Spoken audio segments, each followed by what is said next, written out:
Hello and welcome to another episode of Killer Ant Reviews. Today we are looking at the legacy of Heorot. Heorot? I can't really... I have no idea how to pronounce that, but it does have one of my favorite authors. It was written by Larry Niven, Jerry Pournelle, and Stephen Barnes. This was actually written in the 1980s. It had multiple sequels. And despite what it looks like, it's a very chunky book. About 500 pages. And overall, it's kind of a mixed bag, but overall enjoyable.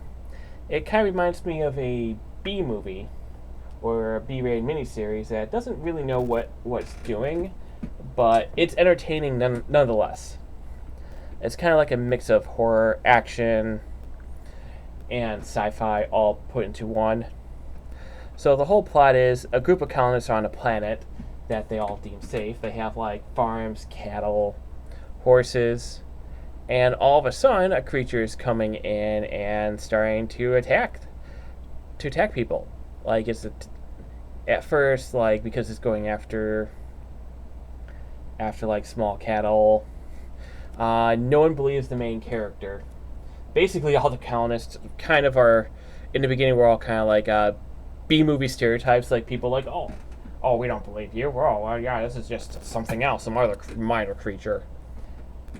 And it turns out it's these things. Yeah,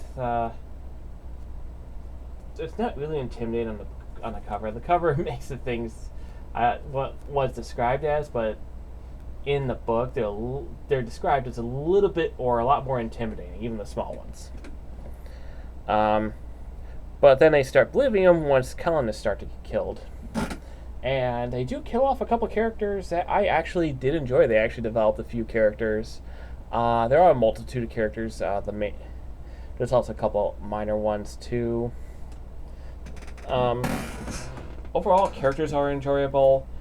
Basically, the first part is kind of like a sci-fi horror. It builds up to it. And then it goes into just basically a straight sci-fi. It goes between sci-fi and horror. It feels like there's different authors that like just doing different tones of it, which sometimes doesn't work. And the last section it feels more like an action movie, like an action disaster movie, than an actual horror movie, which was kind of sad. I was expecting more of like, after the first third was like, okay, this is getting good. This is getting the last third of the book is basically a lot of chaos, and sometimes it's not a good thing when you're looking for something like that's suspenseful. But overall, I did enjoy the book. This is just my one complaint. It feels uneven. The tone's all over the place. But it is still an enjoyable read. Like I said, it's a lengthy read because it is 500 pages. And do I recommend it? Yeah, I definitely recommend this book. If you ever love like a nice sci-fi miniseries, this is for you because this seems longer than like an actual movie. This is like two-parter, like Stephen King's It, the original miniseries, not the movie. So it's go on for way too long. What would I give this book? 7 out of 10. I couldn't see giving it any higher of a rating just because the tone was all over the place, but also couldn't give it a lower rating because I didn't hate this book. I still thoroughly enjoyed it.